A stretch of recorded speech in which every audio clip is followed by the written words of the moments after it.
Hello everyone, it's 4 a.m. in the morning and I just finished reading Night Circus by Erin Morgenstern. This book right here is amazing! This has been one of the best books that I've read in the longest time. That was an attempt at trumpet sounds. Behold the blurb. Are you ready? The circus arrives without warning. No announcements precede it. It is simply there when yesterday it was not. This book is about a game between Marco and Celia. They have been bound by their teachers. Celia, her father, Marco, his mentor, and they are bound to this magical duel of endurance and magic.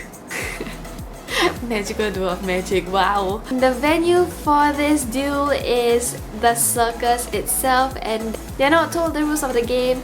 The mentors never really tell them what they're actually supposed to do, so they build on the circus magical things after another. It is just so magical, it's enchanting. I've seen so many YouTubers describe it as magic. It honestly is. It's just so beautifully written and crafted. Erin Morgenstern is just a phenomenal writer. I was in a reading slump since I finished A Daughter of Smoke and Smoke. A Daughter of Smoke. The Daughter of Smoke and Bone.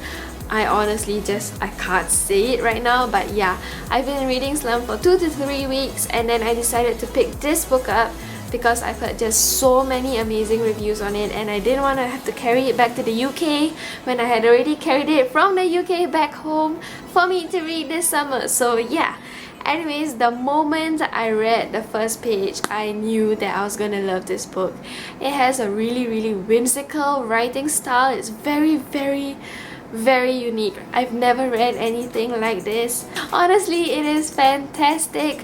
5 out of 5. You know what? 5.5 out of 5, because if you don't want any spoilers, please leave in 3, 2, 1. Are you here still? Spoilers are coming next. Okay, so spoiler time. It's almost 7 a.m. The sun's about to rise. I haven't gone to sleep yet. Well, actually I have, but I woke up. And yeah, this is my neighborhood. Oh, if you haven't pieced it back together, I went to sleep after recording my video 2 nights ago, and I re-recorded some bits of it this morning because I felt like I was talking too much gibberish due to my sleepiness, but I felt like that was too dry. So since I'm awake now, I was like, yeah, I'm just gonna film now. Woo! So 7 a.m. I took a 4-hour nap in my parents' bedroom from 1 a.m. to 5 a.m. and now I can't sleep. Let's go, let's do this. I'm gonna tackle a few aspects of the storybook today, mainly the point of views, like second person point of view, third person point of view, the romance between Marco and Celia, and the circus and us. So the book alternates between second person point of view and third person point of view. In the second person point of view, you are a patron of the circus. You're entering the circus. It describes what you see as you enter, and I thought at first that it was supposed to be like for you to feel immersed in the circus, but perhaps even if that was true to a certain degree, I mean, it increases the ambience of the book, the mysterious ambience. But I also feel like because you don't really understand the magical workings of the circus itself, it's kind of like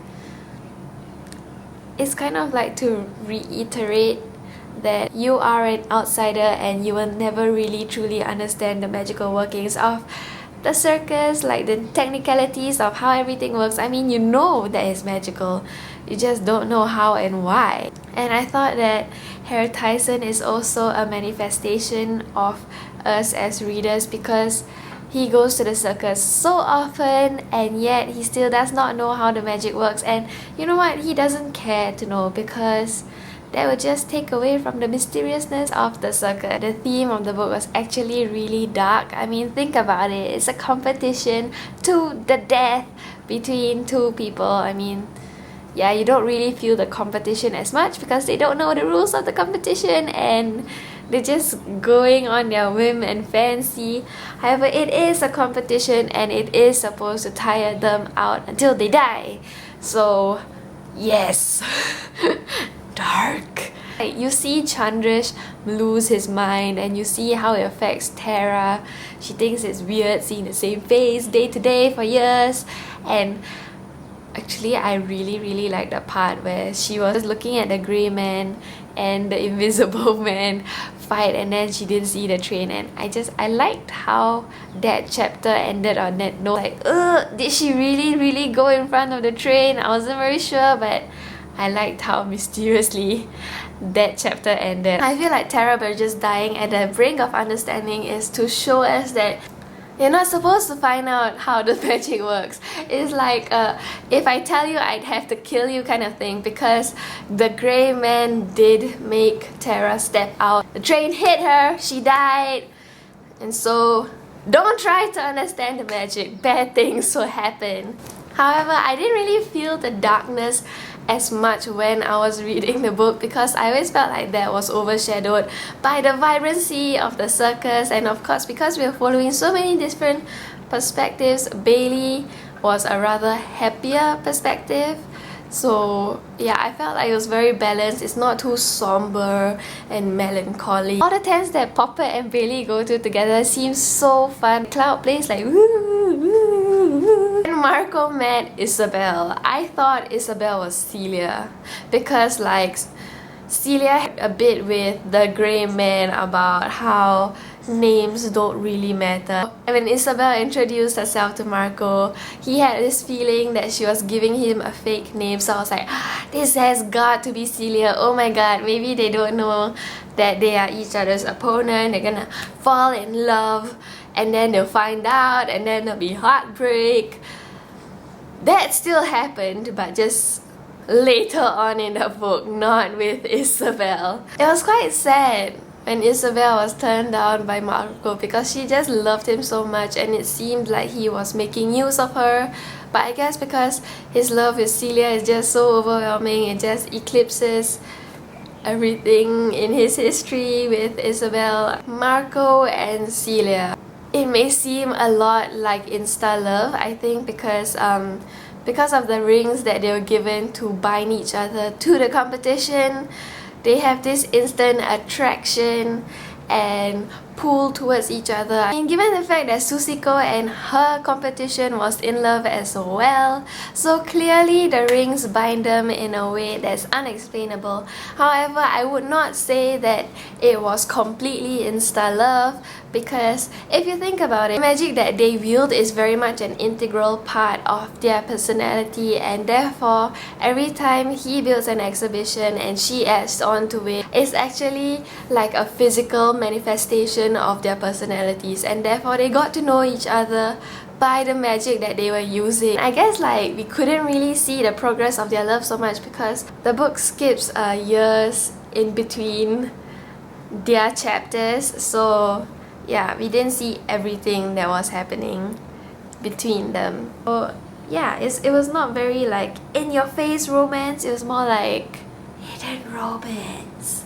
And I feel like this is one of the main aspects of the book, just not the main aspect. About Bailey gaining ownership of the circus, that could have been explained more, because I don't understand like why he was the chosen one to take over the circus just because he's in the right place and the right time. Like what? I really like the ending and how we found out that Widget had told us, kind of like he was the narrator of the whole book. That part just sent shivers through me because I was like, oh my god, that is really cool. I really loved that. I felt like the ending of the book was just so perfect. It was just like a perfect bow wrapping a present. Overall, I felt like the book was really well written. It's super beautiful.